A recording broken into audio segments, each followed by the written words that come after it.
En este vídeo vamos a repasar la evolución de la ciencia química durante el siglo XIX.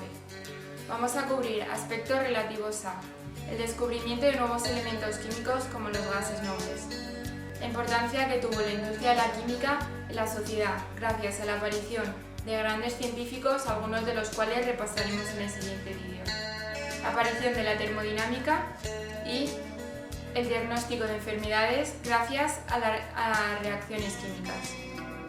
El descubrimiento de nuevos elementos químicos.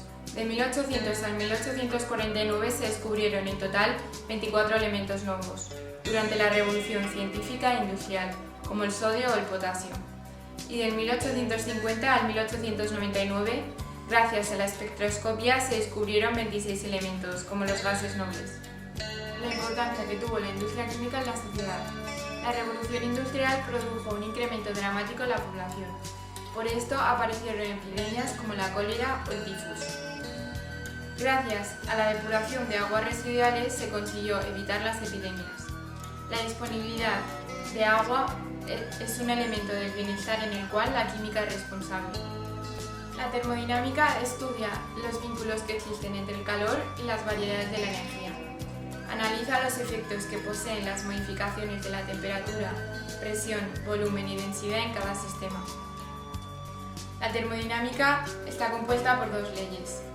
Una de ellas dice que sirve como regulador de la dirección en la cual se llevan a cabo los procesos termodinámicos. La segunda es el principio de conservación de la energía, que dice que si un sistema hace un intercambio de calor con otro, su energía interna se modificará. La diagnosticación de varias enfermedades gracias a las reacciones químicas. En el 1819, el médico francés René Théophile inventó el frendenoscopio, que en la actualidad es uno de los instrumentos más usados por los médicos. Numerosos científicos descubrieron varias enfermedades. Thomas Addison descubrió el trastorno de las glándulas suprarrenales, que ahora es conocida como la enfermedad de Addison. El cirujano James Parkinson descubrió una enfermedad crónica en el sistema nervioso, conocida como la enfermedad del Parkinson. Durante el siglo XIX resaltaron varios químicos, como por ejemplo Dalton. En 1803, Dalton propuso la teoría atómica. Para explicar su teoría formuló una serie de enunciados. La materia está formada por partículas muy pequeñas llamadas átomos. Estos átomos no se pueden dividir ni romper, no se crean ni se destruyen en ninguna reacción química y nunca cambian. Los átomos del mismo elemento son iguales entre sí. Tienen la misma masa y dimensiones. Por ejemplo, todos los átomos de hidrógeno son iguales, pero por otra parte, los átomos de elementos diferentes son diferentes.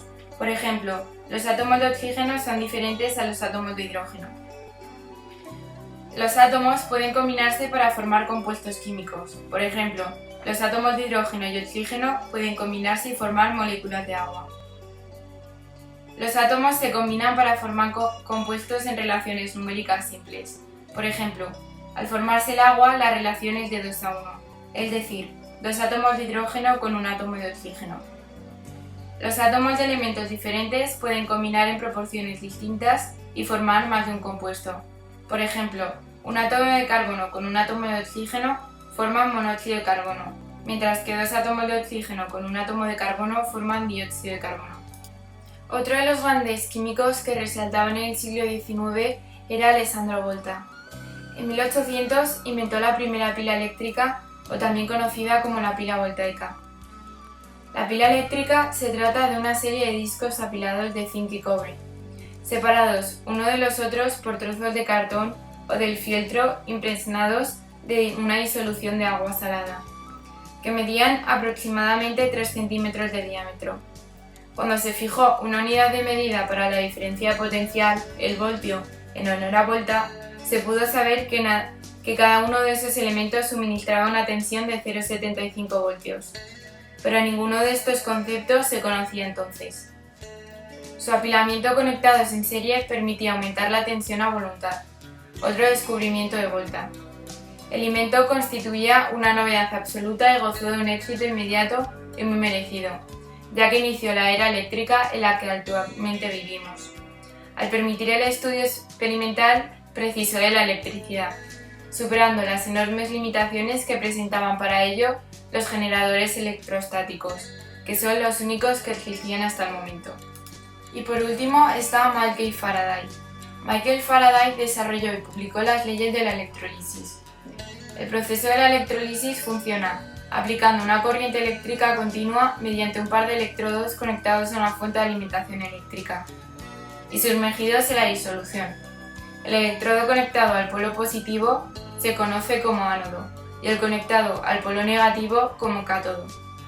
Cada electrodo atrae a los iones de carga opuesta. Así, los iones negativos o aniones son atraídos y se desplazan hacia el ánodo, que es el electrodo positivo, mientras que los iones positivos o cationes son atraídos y se desplazan hacia el cátodo, el electrodo negativo. La energía necesaria para separar a los aniones e incrementar su concentración a los electrodos es aportada por la fuente de alimentación eléctrica.